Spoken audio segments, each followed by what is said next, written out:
Faites-vous partie des personnes qui mettent en place des résolutions le premier jour de l'an et qui finalement les lâchent rapidement? Ça a été mon cas pendant de nombreuses années, jusqu'à que je découvre les 2 clés que je vais vous partager dans cette vidéo. Avant de poursuivre, je me présente. Je suis Anne-Chantal Junot, coach Job Bonheur.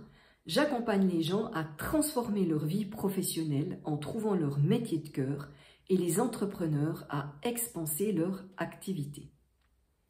Alors, quelles sont ces 2 clés? Peut-être déjà, j'aimerais vous dire qu'il n'y a pas de culpabilité à avoir de lâcher rapidement ces résolutions parce que seuls 10% des personnes réussissent à les tenir sur le long terme. Donc, quelles sont ces clés? Ces 2 clés qui vont vous permettre de faire partie de ces personnes qui maintiennent une habitude sur le long terme, une habitude qui va leur apporter du changement, qui va les aider à aller vers une vie qui correspond plus à celle à laquelle ils aspirent.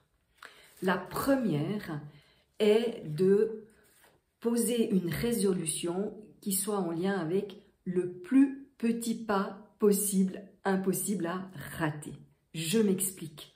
Notre cerveau déteste les grands changements. Il vit ça comme un danger maximum et il va tout faire pour arrêter ce changement, pour nous stopper, quitte à nous envoyer une blessure, une maladie, parce que ça le met dans un surstress, quelque chose de très très fort et c'est danger maximum. Donc, quand on pose une résolution, il faut commencer par poser des petites actions. Si je vous donne un exemple, par exemple, vous vous dites, cette année, je vais me remettre à faire de l'exercice parce que j'ai trop négligé mon corps et j'ai vraiment envie de rester en forme. Et vous vous dites, je vais aller me mettre à courir 3 fois par semaine. Pour le cerveau, quand on ne faisait pas d'exercice physique et qu'on se met à courir 3 fois par semaine, il voit ça comme une attaque d'une meute de lions.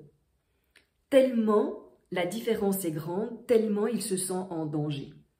Donc, le plus petit pas possible, impossible à rater, c'est de poser une petite action. Ainsi, notre cerveau va voir cette action comme un chat, comme un félin inoffensif et va nous permettre de la maintenir sur le long terme. Donc, si vous voulez vous remettre à de l'exercice, il s'agit de commencer par peut-être aller marcher une demi-heure, 1 fois par semaine. Et une fois que vous avez ce rythme-là, eh bien d'augmenter en disant peut-être je vais marcher 2 fois par semaine. Mais c'est vraiment y aller étape par étape. En fait, quand on pose une action comme dire je vais aller courir 3 fois par semaine, c'est un peu comme si on était au bas d'une échelle et qu'on se disait on va aller directement à l'échelon de tout en haut de l'échelle. Notre cerveau, il voit ça comme un danger immense. Donc, il faut y aller échelon par échelon. On va arriver en haut de l'échelle, mais sans mettre notre cerveau en surchauffe. Donc, le plus petit pas possible, impossible à rater. La deuxième clé, c'est la courbe du changement.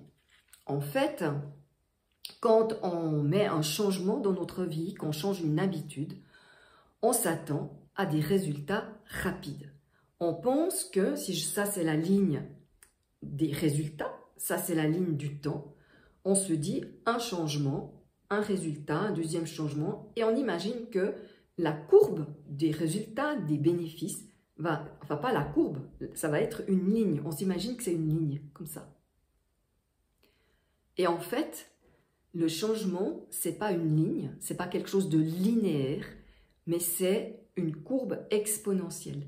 Donc au début, c'est comme si on mettait le moteur en route et qu'on ne voit pas encore les résultats. Ça chauffe, si vous voulez, et ça part à plat comme ça, et après c'est exponentiel. Sauf que comme on ne voit pas des résultats tout de suite, qu'est-ce qu'on fait? On arrête. Donc, pour réussir à mettre en place une nouvelle habitude qui va amener de réels changements dans votre vie, ça demande de la constance. Mais c'est pas si, comment dire ça, difficile que ça.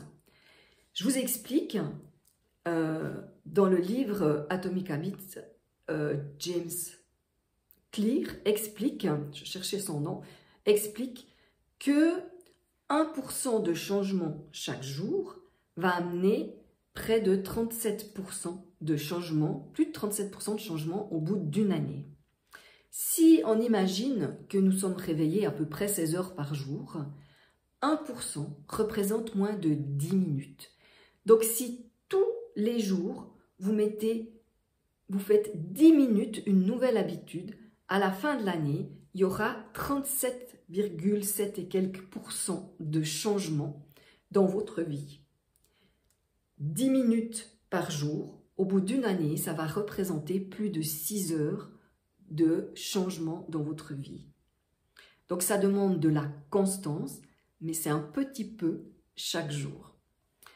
Et aussi de se rappeler que le changement ne va pas arriver comme ça, mais comme ça, et qu'il y a cette petite zone-là entre ce qu'on attend et la réalité que James Clear appelle la zone de désolation et qui va nous demander de rester dans de la constance. Voici donc ces deux clés. Si je résume, y aller par le plus petit pas possible, impossible à rater. Et deuxièmement, constance, petit temps, mais de la constance va amener des grands changements. Donc, quel va être le plus petit pas possible, impossible à rater, que vous allez mettre en place en ce début d'année? Ce petit pas qui va amener une nouvelle habitude et qui va vous permettre d'apporter des changements dans votre vie, ceux que vous désirez, ceux de vos aspirations. En tout cas, c'est ce que je vous souhaite pour cette nouvelle année, que ça soit une année de changement et que ces 2 clés vous permettent de les réaliser pleinement. Si cette vidéo vous a plu, eh bien, je vous invite à la liker, à la partager.